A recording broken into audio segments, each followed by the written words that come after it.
In the small town of Clear Creek, Pennsylvania, football isn't just a game, it's a religion. And 15 years ago, Coach Miller was the high priest. He had led the Clear Creek Titans to 3 state championships, and everyone thought he was untouchable. But in one single night, the town turned on him. He was accused of sabotaging the career of the town's star quarterback, the son of the local billionaire. The fans burned his jersey. The school board banned him for life. For 15 years, the man who built champions was seen as a traitor, surviving by pumping gas on a lonely station on the edge of town. But today, the Titans are about to lose everything.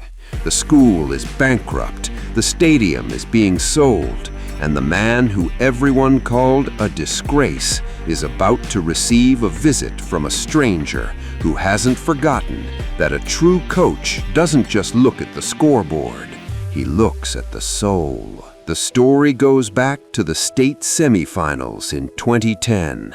The town was buzzing. The star player was Brock, a talented but arrogant quarterback whose father, Mr. Sterling, owned the local steel mill and half the town. Brock was a hero, but behind the scenes, he was a bully. He had been caught red-handed stealing the answers to the final exams and framing a quiet scholarship student named Leo. Coach Miller found out. He knew that if he reported Brock, the team would lose their star player and the town would lose the championship. But Miller also knew that if he stayed silent, Leo's life would be destroyed. The principal and Mr. Sterling told Miller to look the other way. They told him that a championship was worth more than one invisible kid's future. Miller disagreed. An hour before the biggest game of the year, he benched Brock. He told the world the truth. The reaction was violent. Without Brock, the Titans lost the game. The town went into a frenzy of rage.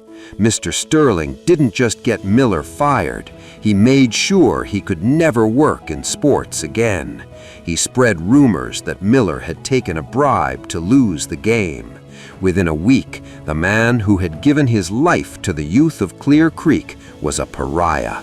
Miller lost his house. His wife left him, unable to handle the shame. He took a job at a gas station on Highway 42, a place where he could wear a hat and hide his face. As he left the school for the last time, Leo, the boy he had saved, found him. Leo was crying, holding his books. He tried to apologize. Miller just looked at him and said, "Leo, don't let my sacrifice be for nothing. Go to the city, get your degree, and never, ever let a bully win." 15 years passed. Clear Creek was no longer the proud town it once was. The steel mill had closed. The high school was falling apart. The Titans hadn't won a game in 5 years.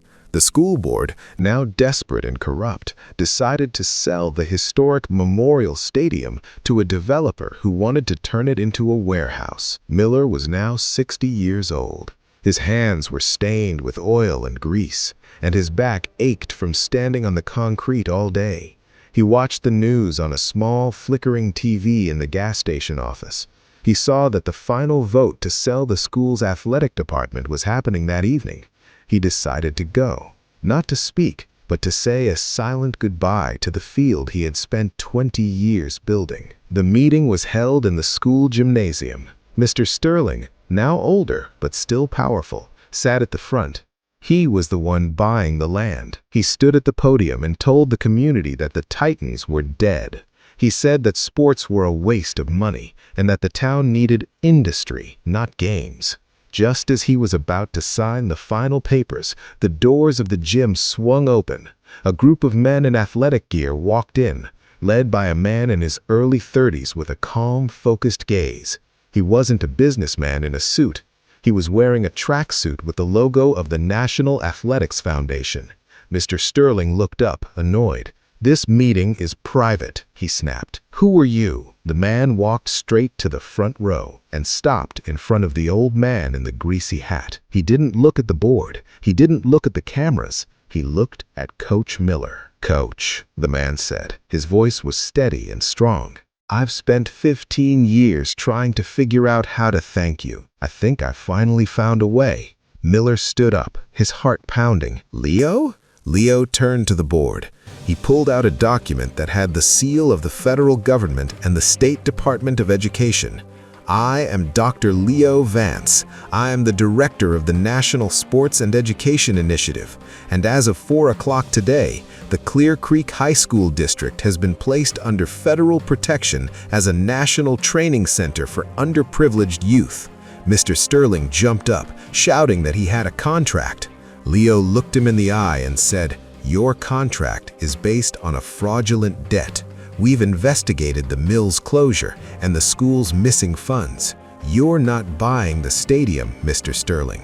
You're being investigated for racketeering." The gym erupted in cheers. Leo turned back to Miller. He didn't offer him a bag of money. He offered him something much more valuable. "We're rebuilding the stadium, Coach," Leo whispered, "but we need someone who knows how to build more than just walls. We need someone who knows how to build men." The board has been dissolved, and the Department of Education has appointed a new athletic director with full authority. Leo handed Miller a whistle, the same silver whistle Miller had left on the desk 15 years ago. "It's time to go back to work, Coach. The Titans have a game to play." Miller looked at the whistle, then at the young man who had once been a scared scholarship kid. He realized that he hadn't lost those 15 years at the gas station. He had been waiting for his final play to reach the end zone. In conclusion, the moral. In America, we are told that winning is everything. We are told that the scoreboard is the only thing that matters. But Coach Miller knew a different truth. He knew that if you sacrifice your integrity for a trophy, you've already lost. He spent 15 years in the shadows, but he never regretted saving that one boy. Because in the end, it wasn't a quarterback who saved the town. It was the boy who the world called weak, returning with the strength of the truth. Remember, your greatest victory isn't the games you win. It's the people you don't let down. If this story reminded you that character is more important than the final score, type integrity in the comments and share this to honor the coaches and mentors who never give up on the underdog.